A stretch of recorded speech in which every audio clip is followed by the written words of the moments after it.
Hello student, standard 8 से no to drugs यहाँ से बाकी था। Adolescence is a period of much activity in the body. तो एडोलसेंस ऐसा पीरियड है जिस वक्त हमारी बॉडी बहुत सारा एक्टिविटी करती है और माइंड, राइट, बॉडी और माइंड दोनों बहुत सारी एक्टिविटी करती है, which is normal part of growing up. जो ग्रोइंग अप का एक नॉर्मल पार्ट है, राइट। मतलब हमारी बॉडी और माइंड बहुत सारी एक्टिविटी करें वो हमारा ग्रोइंग अप का एक नॉर्मल पार्ट है। So do not feel confuse और इनसिक्योर। तो जब हमारी बॉडी और माइंड दोनों बहुत सारी एक्टिविटी करें तो उस वक्त हमें कंफ्यूज और इनसिक्योर फील नहीं करना है। If anybody suggest that you will get relief if you take some drugs, अगर आपको कोई बोलता है कि आप कोई ड्रग्स, आप फलानी टिकड़ी ड्रग्स लोगे तो आपको रिलीफ मिलेगा, just say know unless prescribe by doctor, तो उसको आप मना कर दिए जब तक डॉक्टर ने प्रिस्क्राइब ना किया हो। ड्रग्स आर एडिक्टिव, तो ड्रग्स का नशा हो जाता है। If you take them once you feel like taking them again and again, एक बार आपने लिया फिर आपको लत लग जाएगी कि आप उसको बार बार लेते रहो। They harm the body in the long run, तो वो लंबे टाइम के बाद आपकी बॉडी को नुकसान करते हैं।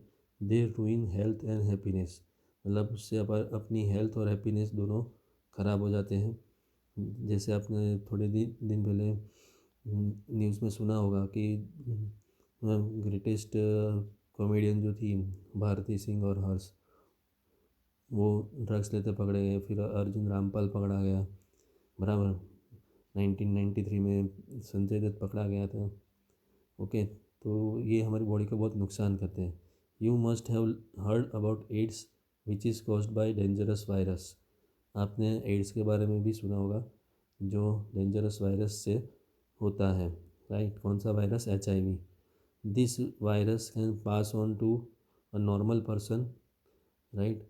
तो ये वायरस नॉर्मल पर्सन को पास हो सकता है from an infected person, right. तो इन्फेक्टेड पर्सन से मतलब जिसको HIV एड्स हुआ हो वो दूसरे को वायरस पास करता है by sharing the syringe used for injecting drugs, right. तो ड्रग्स इंजेक्ट करने वाली जो सिरिंज होती है उससे वो फैलता है HIV एड्स। This can also be transmitted to an infant from the infected mother through her milk, right. तो इन मदर के मिल्क के द्वारा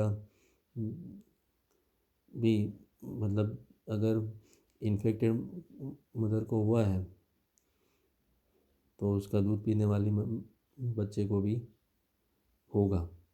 the virus can also be transmitted through sexual contact with a person infected with HIV, right. कोई person को HIV हुआ है तो ऐसे person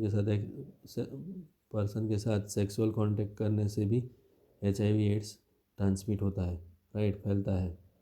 adolescent pregnancy, you might be knowing that in our country the legal age for marriage is 18 years, right. आपको पता होगा कि अपनी कंट्री में मैरिज करने का लीगल एज कितना है? 18 ईयर्स है for girls, right, and 21 years for boys.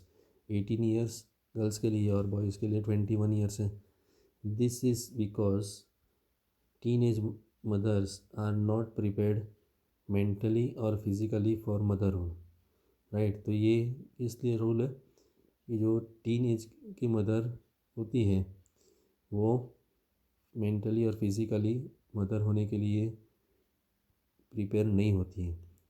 Early marriage and motherhood cause health problems, मतलब अगर टीन एज से पहले कोई माँ बन जाता है तो